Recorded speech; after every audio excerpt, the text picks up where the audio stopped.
Auzubillahiminash-shaytanir-rajim. Bismillahir-rahmanir-rahim. Assalamu alaikum students. Hope you are fine and safe at home. उम्मीद है मुझे आप लोग अपने अपने घरों में सेहतयाब होंगे, ईमान की हालत में होंगे और अच्छा पढ़ रहे हैं, ठीक है।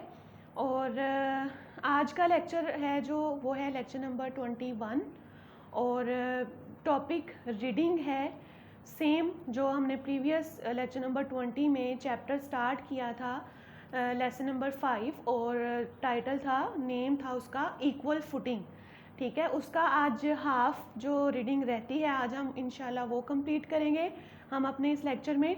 और होप्स हो कि आपको जो हमने प्रीवियस लेक्चर में प्रीवियस रीडिंग पढ़ी थी, आपको उम्मीद है उसकी समझ आई होगी अच्छे से, आपको मज़े की लगी होगी स्टोरी, कि अब आप क्यूरियस भी होगे कि क्या हुआ होगा आगे विल्मा रेडोल्फ के साथ, किस तरह वो सुपरस्टार बनी है, किस तरह उसने प्रूव किया अपना आप मनवाया उसने, और जो है कैसे, हालांकि वो तो एक कमज़ोर बच्चा थी, बीमार थी और उसके साथ ना बुरा हादसा पेश आया था, लेकिन फिर भी वो खिलाड़ी कैसे बनी, किस तरह उसने जो है athlete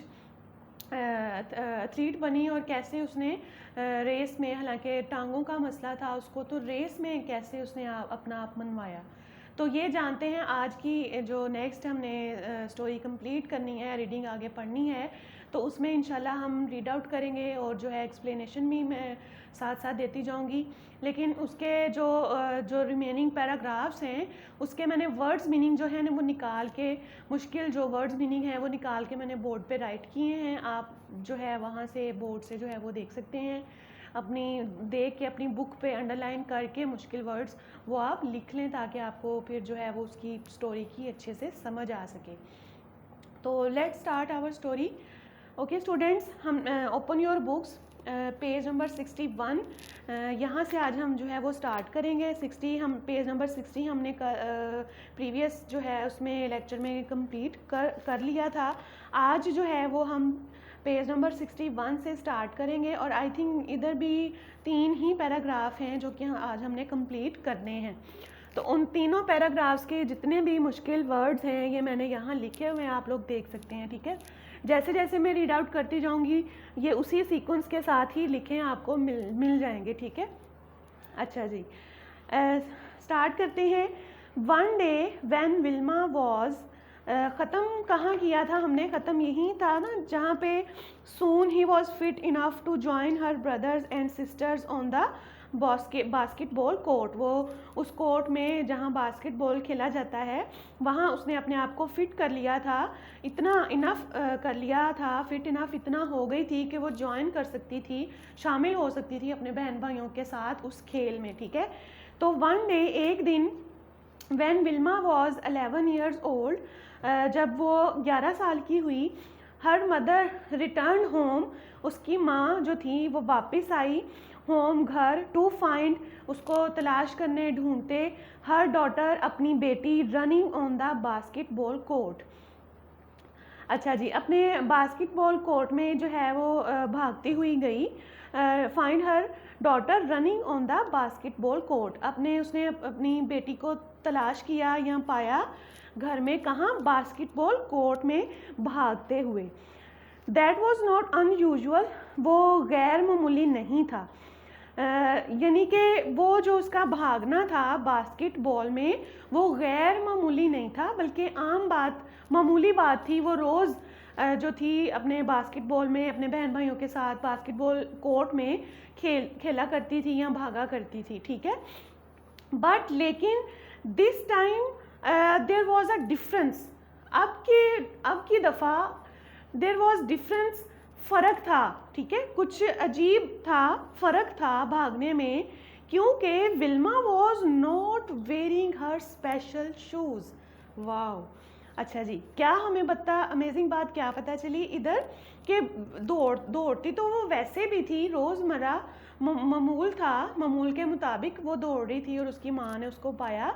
but this time there was a difference, क्या फ़र्क था दौड़ने में, कि Wilma was not wearing her special shoes, वो नहीं पहने हुए थी हर स्पेशल शूज़, अपने ख़ास जूते, शूज़, यानी वो शूज़ जो हमने पिछले लेक्चर में मैंने आपको पिछली रीडिंग में बताया था, ऑर्थोपेडिक शूज़ जो कि खेलने के लिए, खेलते हुए टांगों को सपोर्ट देने के लिए जो शूज़ इस्तेमाल किए जाते हैं, वो वाले शूज़ वो पहने हुए नहीं थी, ठीक है। Wilma soon became good enough to play basketball for her school.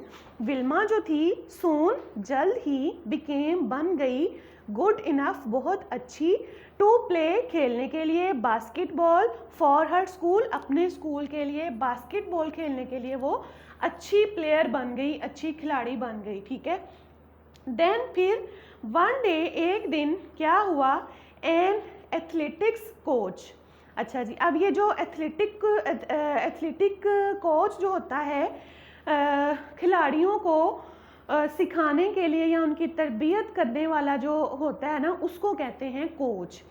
उसने वॉच देखा हर प्ले, उसका खेल, एंड वॉज कन्विंस्ड, और वो कायल हो गया, दैट कि शी हैड द पोटेंशियल, कि उसके पास है ताकत, कुव्वत, पोटेंशियल कहते हैं कुछ जो इस्तेदाद कह लें कि कुछ कर दिखाने की का जोशो जज्बा, वलवला, ठीक है, वो उसके पास था।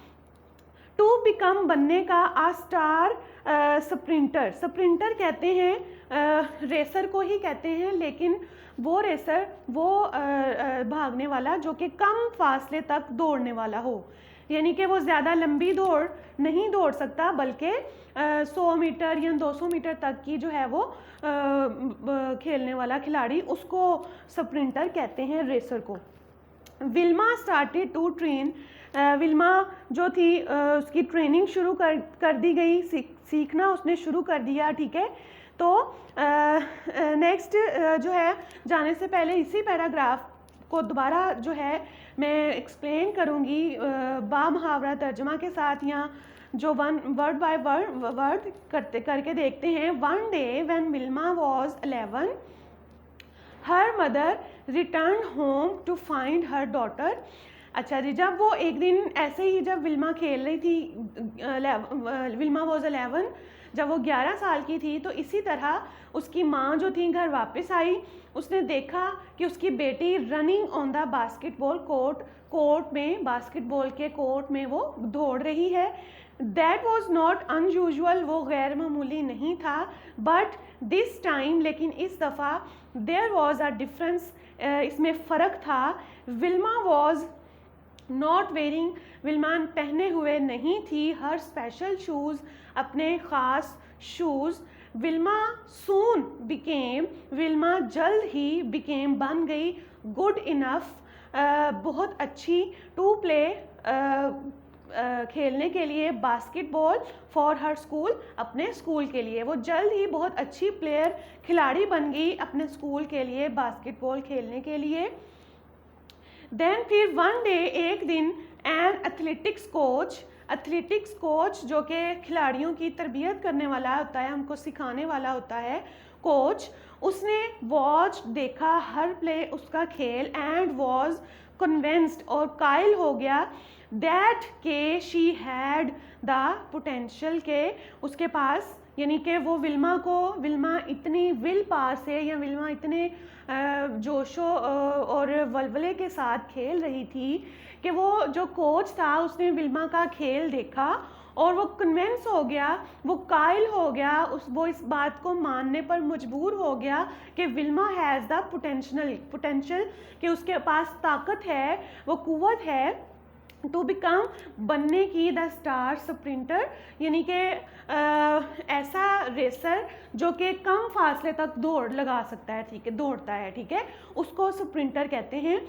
विल्मा ने जैसे ही उसने एक कोच ने उसको ऑब्जर्व किया और उसमें पोटेंशियल देखी, ताकत देखी, तो उसने सोचा कि ये बन सकती है स्टार स्प्रिंटर।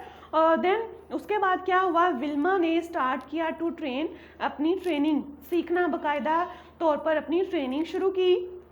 नेक्स्ट पैराग्राफ है, 4 years लेटर, फिर 4 साल बाद, she she had made it to the American contingent. अच्छा जी, उसने क्या किया, 4 साल बाद फिर वो क्या सिलेक्ट हुई, यहाँ उसने अपना आप टीम में शामिल कर लिया, अमेरिकन टीम में शामिल कर लिया फॉर दी 1956 ओलंपिक्स। अच्छा जी, अच्छा तो उसने 4 years लेटर, 4 साल बाद विल्मा ने क्या किया, अपनी जो है अमेरिकन टीम में जो है वो शामिल होगी। दस्ता कहते हैं उसको, कॉन्जिंटन मतलब दस्ता यानी टीम, अमेरिकन टीम में वो शामिल हुई फॉर दी 1956 ओलंपिक्स, जो 1956 में जो ओलंपिक्स हुई थी इन मेलबर्न में। मेलबर्न ये जो है द कैपिटल ऑफ विक्टोरिया है, और ये साउथ ईस्टर्न ऑस्ट्रेलिया में जो है मेजर पोर्ट है and countries second largest city है, ठीक है, यानी कि ये कैपिटल ऑफ विक्टोरिया है। और अच्छा जी, उसमें जो है उसमें ओलंपिक्स जब हुई थी ना 1956 में, उसमें अमेरिकन टीम में ये शामिल हुई। फिर है the 16-year-old athlete did moderately well. अच्छा जी, इसने बड़े 16 साल की जो खिलाड़ी थी, ये एथलीट थी, इसने बड़े इतदाल से मॉडरेटली प्ले किया, वेल प्ले अच्छा खेली, बड़ा इंसाफ के साथ कह लें कि इतदाल के साथ जो है इसने खेला ये अपना athlete. She was eliminated in the heats of the 200 meter but won a bronze as a member of the 400 meter relay team। अच्छा जी, पहले तो वो उसने शी वॉज एलिमिनेटेड, एलिमिनेट कहते हैं ख़त्म हो जाना या पीछे रह जाना, ठीक है, ख़त्म हो गई।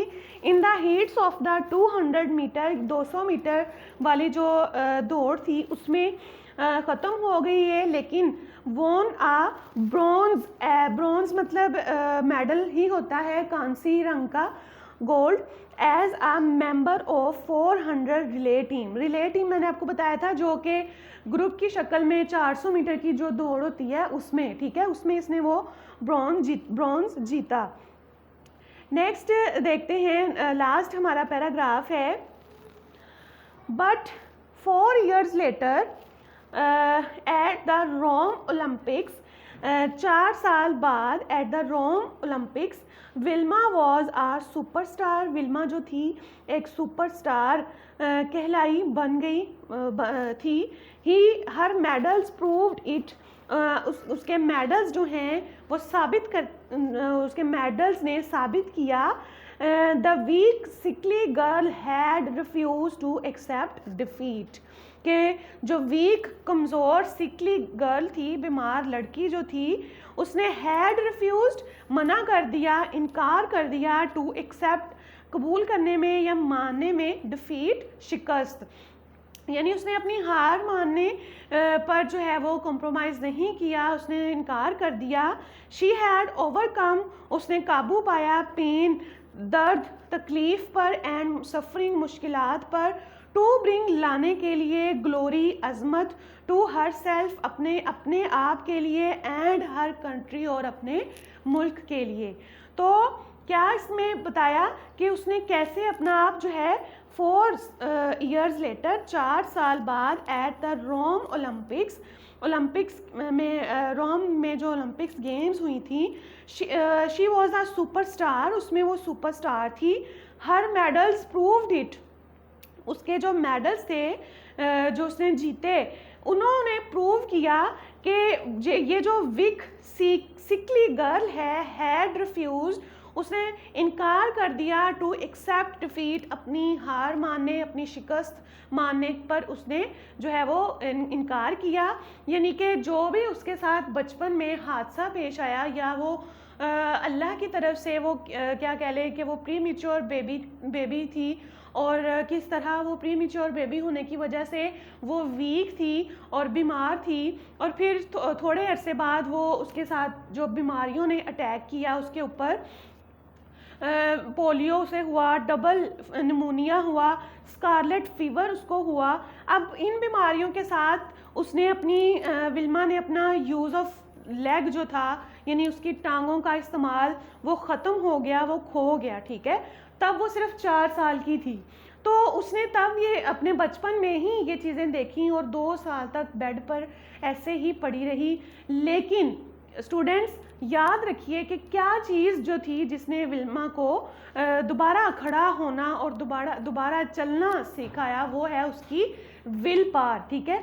ये मैंने पिछले लेक्चर में भी बताया था कि विल पावर जिस इंसान की अच्छी होती है ना, जिसकी विल पावर नहीं है वो कुछ भी नहीं है। मतलब अगर आपको कोई भी बीमारी है, आपको फिज़िकली या ज़हनी तौर पर आप ज़रा वीक हो या बीमार हो, तो आप सही तभी हो सकते हो जब आप खुद चाहोगे, ठीक है। अपने आप को खुद बताएं कि मैंने उठना है, मैंने चलना है, मैंने ये काम करना है। अपने माइंड को तैयार करें, ठीक है।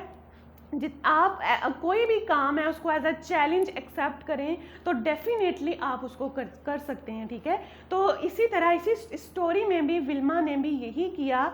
उसने अपनी एक तो विल पावर, फिर उसके अंदर जो इक्वल फुटिंग का था जज्बा, जोश और जज्बा था, वो तीसरी बात जो कि उसके घर वालों ने उसका साथ दिया, उसके डॉक्टर की एडवाइस को फॉलो किया, उसकी टांगों को मसाज किया, उसकी फैमिली ने उसको हेल्प आउट किया, ठीक है।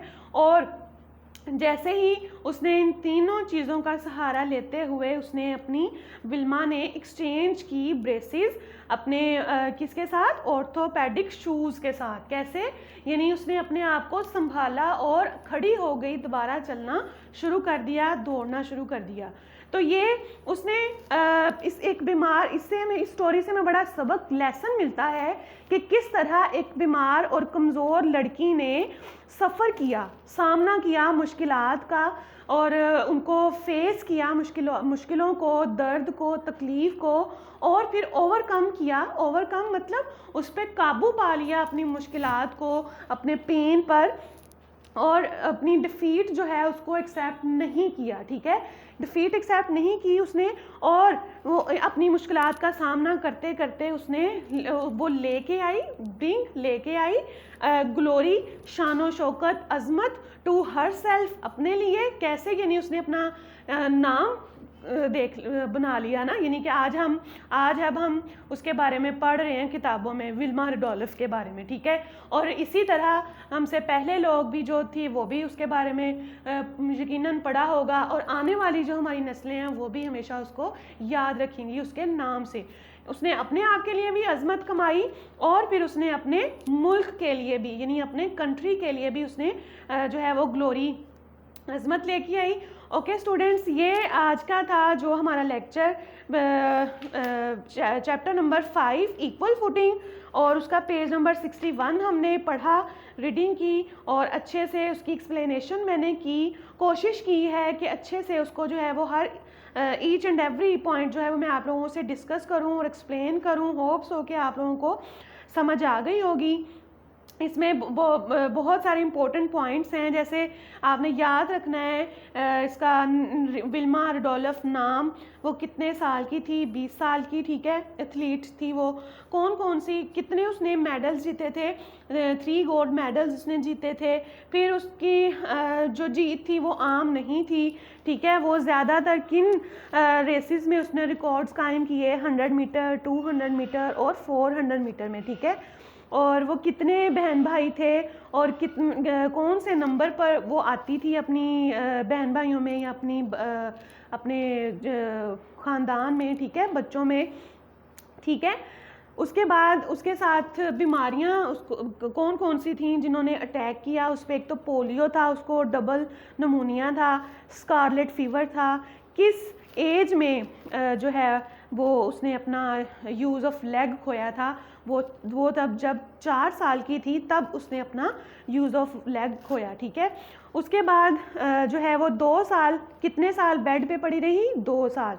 ये मैं आपको इम्पोर्टेंट जो फिंगर टिप्स पे पॉइंट्स आपको पता होने चाहिए, इसलिए बता रही हूँ कि जो शीट्स इसके हवाले से होंगी वो वर्ड्स मीनिंग एक तो मैंने लिख दी हैं बोर्ड पे, फिर अगर MCQs आए या कोई भी क्वेश्चन आंसर्स भी आए तो आप उनको कवर अप कर सको, ठीक है। तो ये था हमारा आज का लेक्चर। ओके स्टूडेंट्स, होप्स हो कि आप लोगों को अच्छे से समझ आई है और आप जो भी इसकी जो असेसमेंट शीट होगी इस हवाले से उसको अच्छे से सॉल्व कर सकते हैं। ओके स्टूडेंट्स, फ़ी अमान अल्लाह, जज़ाकल्लाह।